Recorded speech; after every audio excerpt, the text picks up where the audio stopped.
BJP की सरकार ने असंगठित अर्थव्यवस्था पर आक्रमण किया है और आपको गुलाम बनाने की कोशिश की जा रही है। 2008 में जबरदस्त आर्थिक तूफान आया, पूरी दुनिया में आया, अमेरिका में, जापान में, यूरोप में, चाइना में, सब जगह आया। अमेरिका के बैंक गिर गए, कंपनियां बंद हो गई, एक के बाद एक कंपनी की लाइन लग गई, बंद हो गई। यूरोप के बैंक गिरे, मगर हिंदुस्तान को कुछ नहीं हुआ।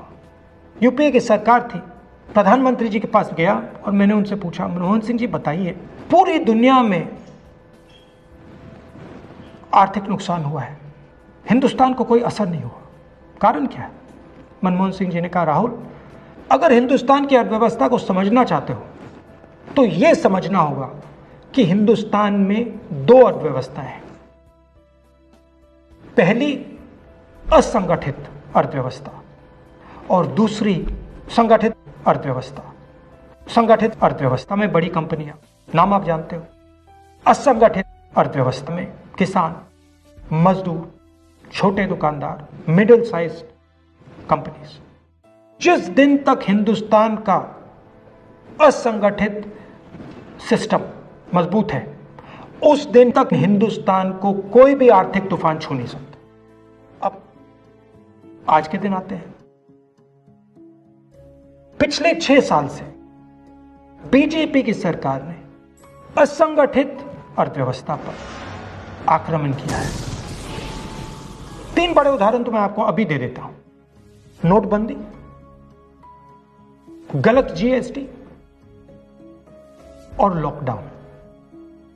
आप यह मत सोचिए कि लॉकडाउन के पीछे सोच नहीं थी। यह मत सोचिए कि गलती से आखिरी मिनट पे लॉकडाउन कर दिया गया है। इन तीनों का लक्ष्य हमारे इनफॉर्मल सेक्टर को खत्म करने का है।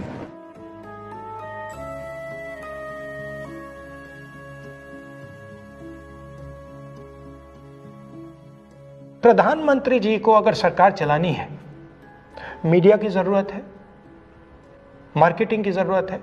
मीडिया और मार्केटिंग 15-20 लोग करते हैं। इनफॉर्मल सेक्टर में पैसा है, लाखों करोड़ रुपए, जिसको ये लोग छू नहीं सकते।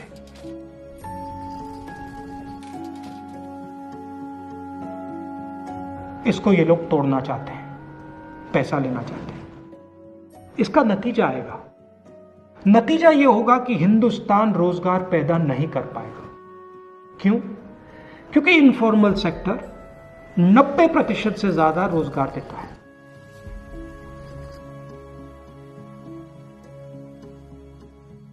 जिस दिन इनफॉर्मल सेक्टर खत्म हो गया, नष्ट हो गया, उस दिन हिंदुस्तान रोजगार पैदा नहीं कर पाएगा।